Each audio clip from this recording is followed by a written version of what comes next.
New Nobel primary school ટીનટોઈ કક્ષા 5 હિન્દી પાઠ્યપુસ્તક એમાં આપણે 13મો પાઠ સ્વચ્છતા વિશે શીખીશું।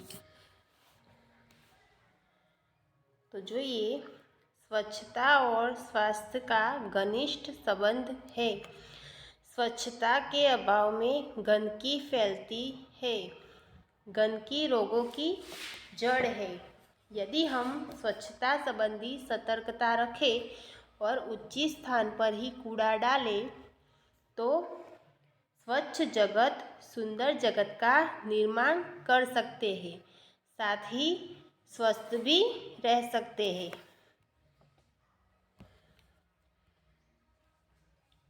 जो आ चित्र आप्युं छे तेमां कचरो योग्य जग्याए नाखवो जोईए।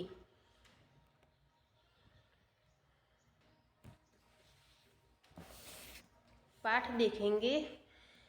एक दिन अजय ने मोहन को अपने जन्मदिन पर बुलाया।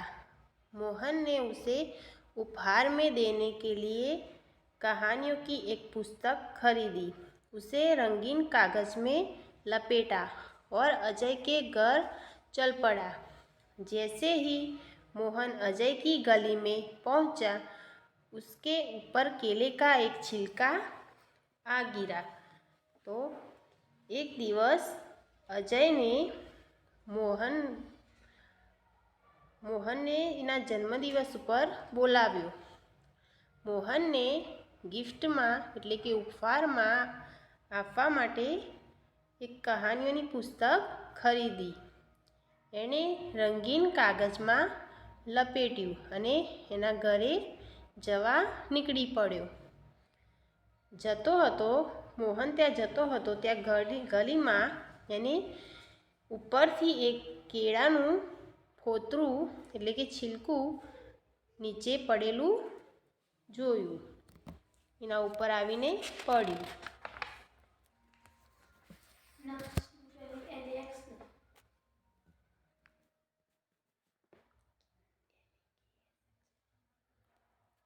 जो आ चित्र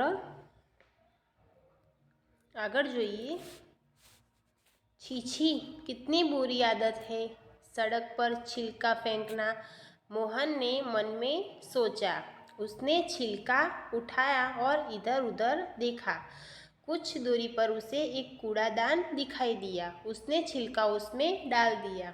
बहुत सा कूड़ा कूड़ेदान के बाहर फैला हुआ था। वहाँ मक्खियाँ बिनक रही थी और चारों ओर गंदगी फैली हुई थी। पेलू फोतरू जे कीड़ानुं हतुं ए मोहनना उपर पड्युं एटले ए विचारे छे के छी छी केटली गंदी आदत छे। एने एवुं मनमा विचार्युं। एने ए फोतरू उपाड्युं अने आम तेम जोयुं। पछी तेने एक कचरापेटी देखाई। त्यां तेणे ए कचरापेटीमां नाखी दीधुं अने ए कचरापेटीना बहार बीजो पण कचरो पड़ेलो हतो। त्यां माखीओ फरी रही हती। ज्यां कचरो होय त्यां माखीओ फरे अने आजुबाजु गंदगी फैलायेली हती। कुछ और आगे बढ़ा तो मोहन को बड़ी बदबू आई। उसने देखा नालियों में कूड़े के कारण पानी रुका हुआ है। उसे पानी से बदबू आ रही थी। तो थोड़ोक आगळ गयो त्यां तेणे गंदी स्मेल आई अने तेने जोयुं के नालियों में कचराना कारणे पाणी रोकाई गयुं हतुं। तेथी तेना कारणे गंदगी एटले बदबू जे आवी रही हती। मोहन नाक पर रुमाल रखे अजय के घर पहुंचा। वहाँ अजय के और भी कई मित्र आए थे। अजय ने मोहन को अपनी माँ और पिताजी से मिलाया। अजय की दादी जो बीमार थी, मोहन उससे भी मिला। मेज पर खाने की चीज़ें रखी थी जिन पर बार बार मक्खियाँ आ जाती थी। मोहन ने अजय से कहा, अजय, तुम्हारे मोहल्ले में इतनी गंदगी क्यों है? क्या नगरपालिका इसे साफ नहीं कराती? तो મોહન નાક ઉપર રૂમાલ રાખીને અજયના ઘરે આવ્યો. ત્યાં અજય બીજા મિત્રો સાથે હતો. અજયે મોહનને તેની મા અને પિતાજીને મળાવ્યા. અજયને તેની બીમાર દાદી જે બીમાર હતી તેને પણ મોહનને મળાવ્યો. મેજ પર એટલે કે ટેબલ ઉપર ખાવાની વસ્તુઓ હતી. તેના પર માખીઓ ફરી રહી હતી. મોહને અજયને કહ્યું કે અજય, તારા ગલીમાં એટલે કે તારા ઘરની બહાર કેટલી ગંદકી છે તારા મોહલ્લામાં. શું નગરપાલિકા સાફ કરવા નથી આવતી? अजय की माताजी ने कहा, बेटा, नगरपालिका की गाड़ी आया करती है, जगह जगह कूड़ेदान भी है, पर कुछ लोग उसमें कूड़ा नहीं डालते, वे कूड़ा सड़क पर ही फेंक देते हैं, इसीलिए सफाई नहीं रहती.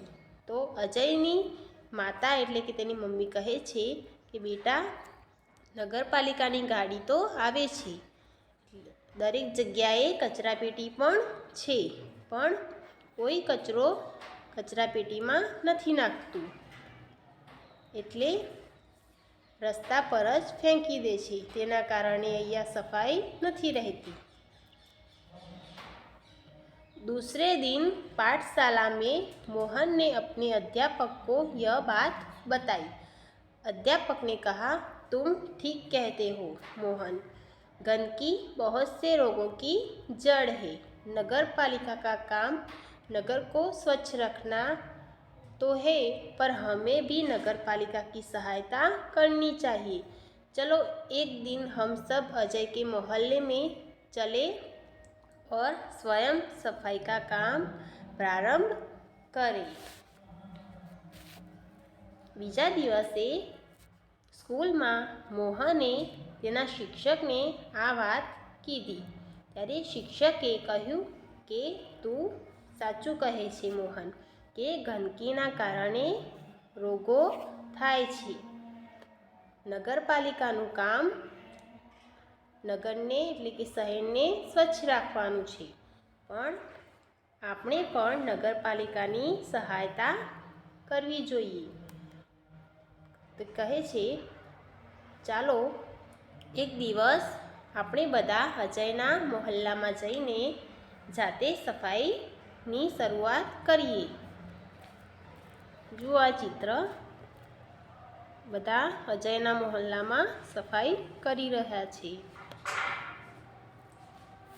रविवार के दिन सभी अजय के मोहल्ले में गए. सबके हाथ में एक एक टोकरी और झाड़ू थे. सड़क पर झाड़ू लगाकर उन्होंने कूड़ा इकट्ठा किया, नालियों की सफाई की और पानी का रास्ता बनाया.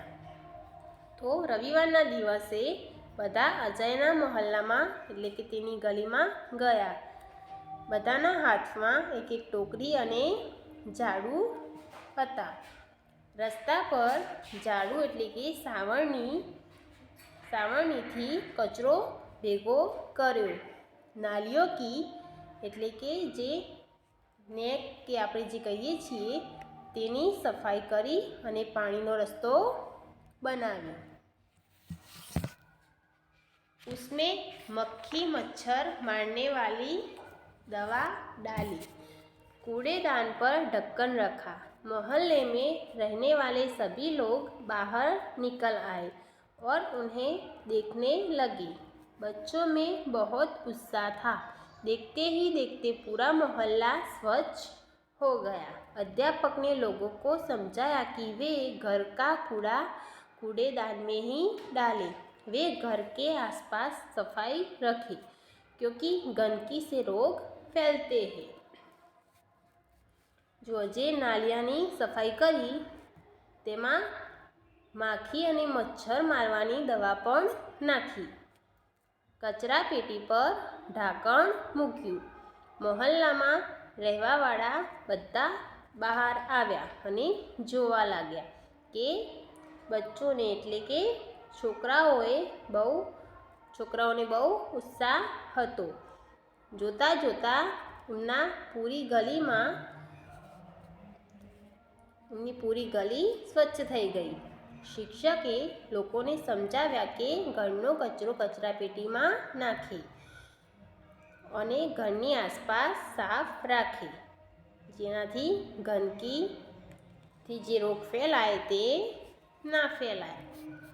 उन्होंने कहा, मेरी पाठशाला के बालक सप्ताह में एक बार यहाँ आया करेंगे. वे आपके मोहल्ले को साफ करेंगे. आप भी इस काम में इनकी सहायता करें. તો શિક્ષકે કહ્યું કે મારી પાઠશાળાના વિદ્યાર્થીઓ સપ્તાહમાં એટલે કે અઠવાડિયામાં એક વખત અહીંયા આવશે અને તમારા મહોલ્લાને સાફ કરશે. તમે પણ તેમની કામમાં મદદ करजो. एक व्यक्ति ने आगे बढ़कर कहा, नहीं नहीं, इन बच्चों को आने की कोई आवश्यकता नहीं. हम लोग स्वयं ही अपने मोहल्ले को स्वच्छ रखेंगे. अब आप इसे हमेशा साफ सुथरा पाएंगे. तो एक व्यक्તિએ આગળ આવીને કહ્યું કે ના ના, આ છોકરાઓને આવવાની જરૂર નથી. અમે બધા હવે આ મહોલ્લાને સાફ જ રાખીશું અને તમે પણ હવે આ મહોલ્લાને સાફ સુથરો જોશો. तो इस पाठ के शब्दार्थ देखेंगे.